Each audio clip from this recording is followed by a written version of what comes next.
At any rate, thank you. I won't use the word God or dog spelled backwards. Again, when you recognize English language as a flip, I believe that that word, deriving from Gad, a pagan god, deity, is not by accident. In the beginning, Yah, created the heaven and the earth. And the earth was without form and void, and darkness was upon the face of the deep. And the Spirit of Yah moved upon the face of the waters. The Spirit of the Creator moved upon the face of the waters. So in the beginning, all you had was the Creator, the Word, which was sound. Sound is an electromagnetic frequency. What's that? Simply mathematics and physics. The Creator's language is math. And there was water at the time. So there's three things. You got Spirit, Yah, the Creator, and water. And the Creator and the Word are one. The Spirit and the Creator and the Word are one. And apparently the water was there. And Yah said, "Let there be light," and there was light. And Yah divided the light from the darkness. That is, the Creator divided between the light and between the darkness. Explains the Amplified King James Bible. Yah said, "Let there be a dome in the middle of the water. Let it divide the water from the water." Interesting when you, in physics, begin to think about the concept of dividing molecular water from molecular water, wherein you then enter into another dimension, a quantum field, a matrix of energy. And Yah called that dome sky, or the firmament. Yah said, "Let the water under the sky be gathered together into one place, and let dry land appear." So the land, the physical matter, came out of the water along with the light and the Spirit. And that is how it was, says Genesis. So let's go into quickly hydrogen and oxygen, the elements of water. Linking hydrogen and oxygen or water to the first light, as the Bible does, makes complete scientific sense. After all, natural light comes from the sun. The sun contains more than 99.8% of the total mass of our entire solar system. Furthermore, researchers record about 75% of the sun's mass is hydrogen, and the rest is almost all helium. Everything else, a little bit, 0.1%, a few metals. And what's interesting also to me is that the sun converts hydrogen to helium. So almost everything derives from the Creator's power and influence on hydrogen. The initial creative element is hydrogen. The principal element, it is responsible for light. The same hydrogen that forms the majority of every water molecule, and most of your body is water. Quantum physicists study the creation of light by rearranging electron particles in orbit around elements such as hydrogen and oxygen. They further deduce the space between subatomic particles is much like a firmament of ether, the electromagnetic multidimensional background matrix of the universe. Atomic hydrogen, along with oxygen, is most sensitive to sound. Assuming that the Creator's orchestra is always playing, when a human enzyme group, for example, is struck by sound, work is achieved primarily due to the sacred geometry of the molecules, their energy-carrying capacities, and the resonance dynamics of its hydrogen. Why is that important? Because enzymes direct and empower every metabolic reaction in your body. Dr. Fred Bell, who's a friend and colleague, submits that when a sacred sound is close to the right frequency of the body's vibratory rhythm, the hydrogen atom facilitates energy in the form of frequencies to enter and be conducted through the body. He further says, quote, "In the morning, as the sun rises, the energy comes from the astral plane into the hydrogen atoms in our body. Its various frequencies shower these hydrogen atoms like a rainbow, like you saw in the Denver airport mural.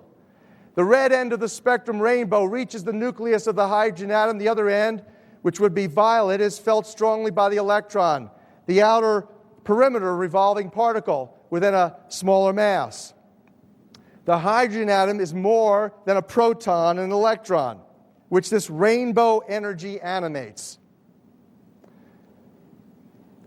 This is how we as humans are spiritually animated.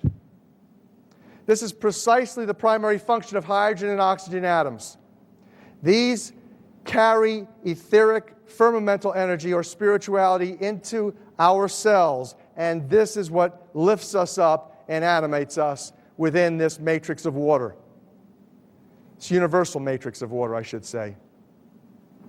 The Creator's element is oxygen. I say that because in the book, Healing Codes for the Biological Apocalypse, we showed you that the infinity sign, number 8, was the Creator's number. The English words God, dog spelled backwards, faith, and trust are all 8s, not by accident. Read the book, you'll learn more. But the Hebrew name for Yah, or God, is Yahweh or Yahweh. It was sound differently back in the old days. I simply use Yah because to me it's the best that I've heard, the clearest and the least likely to send out an aberrant frequency or a dissonant frequency of energy. It is the closest that I know to the truth of what the Creator's name is. What does the Creator's name mean? Well, first of all, it comes from the Bible again. Where did we know? Yod, Hey, Vav, Hey, Yahweh, Yahweh.